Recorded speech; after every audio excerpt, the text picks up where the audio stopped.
सभ्यता के सामाजिक और राजनीतिक जीवन के बारे में चर्चा की थी। और आज जो हमारा टॉपिक है वो है सिंधु सभ्यता का आर्थिक जीवन। सिंधु सभ्यता की आर्थिक स्थिति के बारे में आज हम लोग चर्चा करेंगे। ठीक है, तो देखो, जैसे कि हम स्टार्टिंग से पढ़ते आ रहे हैं, भारत एक क्या है, कृषि प्रधान देश है। ठीक है, तो देखो, सिंधु घाटी सभ्यता के जो लोग थे उन्होंने सिंधु नदी के किनारे किनारे अपना बसेरा बसाया, है ना। क्यों? क्योंकि ताकि उन्हें कृषि के लिए जल की सुविधा उपलब्ध हो सके। अतः जो सिंधु घाटी सभ्यता के लोग थे, कृषि है, पशुपालन है, व्यापार वाणिज्य है, इसके द्वारा अपने आर्थिक जीवन का संचालन करते थे। कृषि, पशुपालन, व्यापार, ये सिंधु सभ्यता के लोगों के आर्थिक जीवन का आधार था। तो अब हम बात करते हैं सबसे पहले कृषि के बारे में पढ़ेंगे।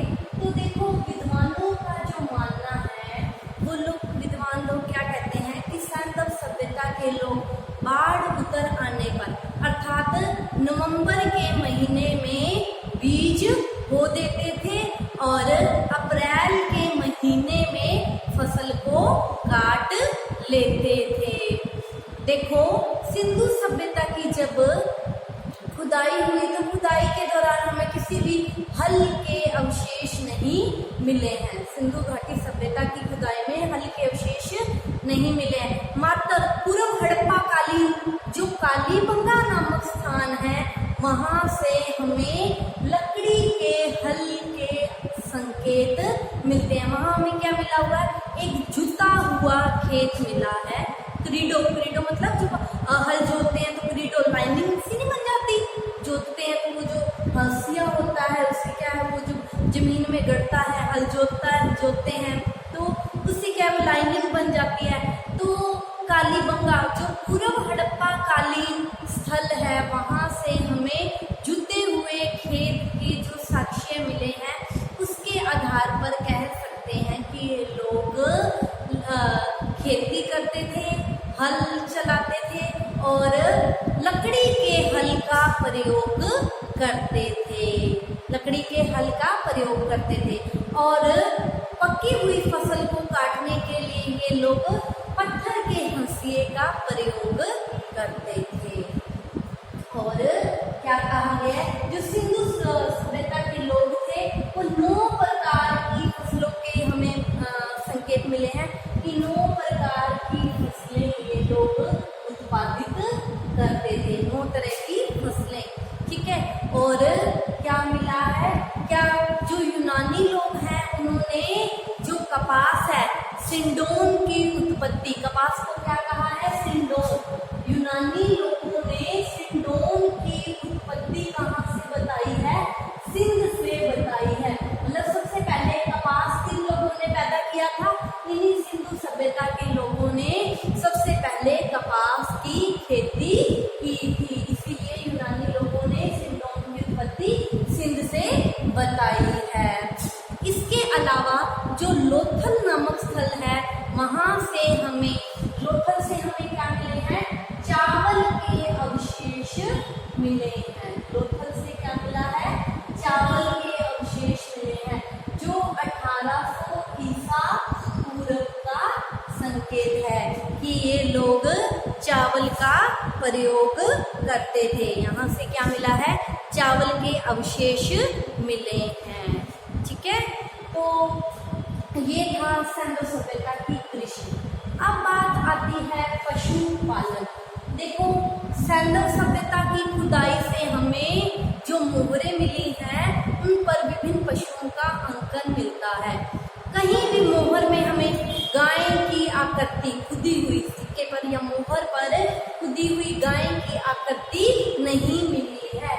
ज्यादातर मुद्राओं में किसका अंकन मिलता है, कुप्पड़ वाले बैल का या कुप्पड़ वाले सांड का अंकन मिलता है। तो जो पुरातत्ववेत्ता हैं उनका ये अनुमान है कि सिंधु सभ्यता का शायद कुप्पड़ वाला बैल प्रमुख पशु रहा होगा, कुप्पड़ वाला बैल।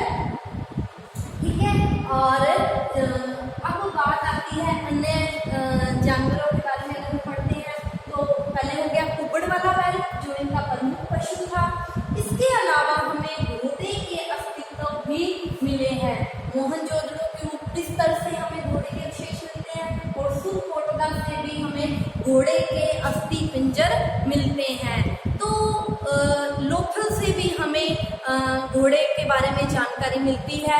तो हम ये बात कह सकते हैं कि सैंधव सभ्यता के जो लोग थे शायद उनके समय में एक घोड़े का आम प्रचलन नहीं था। घोड़े के संकेत हमें मोहनजोदड़ो, सुरकोटगढ़ और लोथल से मिले हैं, अर्थात इस जानवर का उस समय आम प्रचलन नहीं था। अब बात आती है शिल्प के बारे में। अगर पढ़ते हैं शिल्पकला के बारे में तो देखो मैंने आप लोगों को बताया था कि सैंधव सभ्यता को कांस्यकालीन सभ्यता भी कहा जाता है।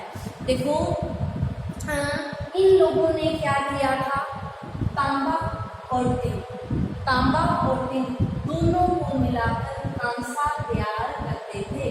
सैंधव सभ्यता के लोग तांबा और टिन दोनों को मिलाकर कांसा तैयार करते थे। अतः ये कांस्यकालीन सभ्यता थी। खुदाई से हमें कांसे के बहुल मात्रा में हमें कांसे के औजार मिले हैं। ठीक है, अतः हम कह सकते हैं कि इन लोगों को शिल्प कला का ज्ञान था। ठीक है, अब बात आती है शिल्प कला में। अगर बात करते हैं तो मोहनजोदड़ो से जो हमें भांड मिले हैं, हड़प्पा से भी मिले हैं, बाकी स्थलों से भी हमें मृत भांड मिले हैं। जो भांड मिले हैं मोहनजोदड़ो के किसी भी भांड पर लेख नहीं मिलता।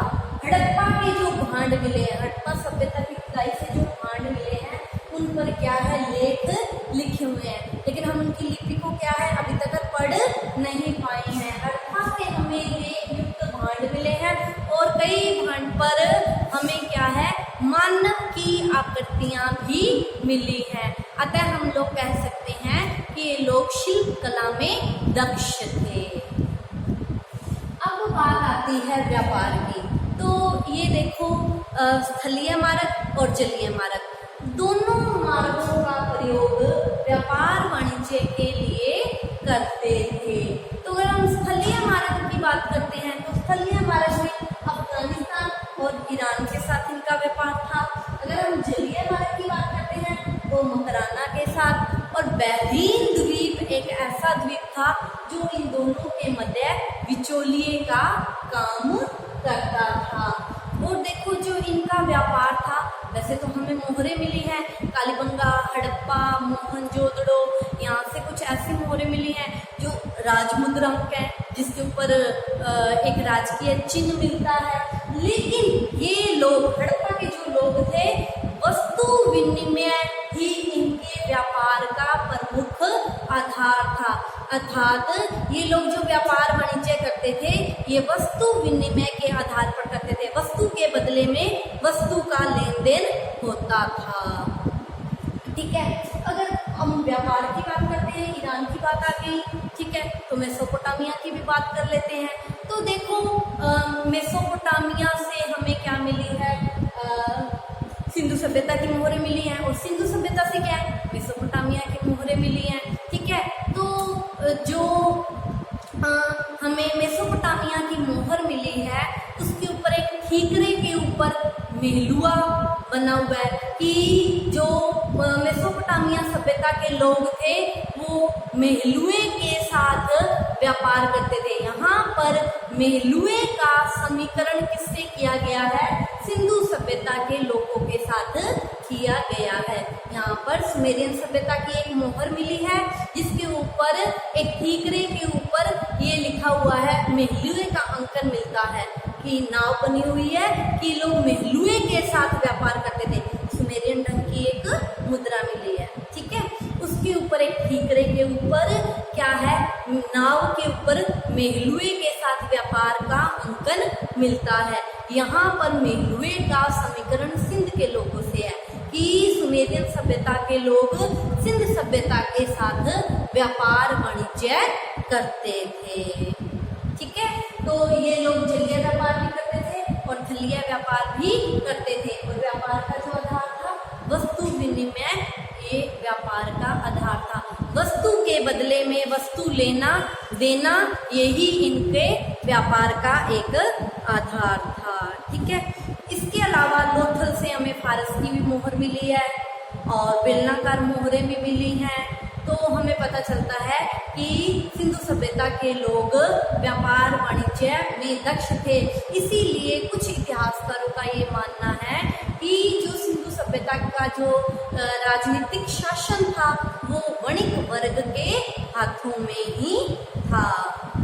ठीक है, ये हम लोगों ने सिंधु सभ्यता के आर्थिक जीवन, कृषि, पशुपालन, शिल्प कला और व्यापार वाणिज्य के बारे में जानकारी ली। और कल की क्लास में हम इस सभ्यता के धर्म और इस सभ्यता की आगे जो लिपि है उसके बारे में चर्चा करेंगे। आज की क्लास के लिए इतना ही। Thank you class. बच्चों आप इसका स्क्रीनशॉट ले लीजिए।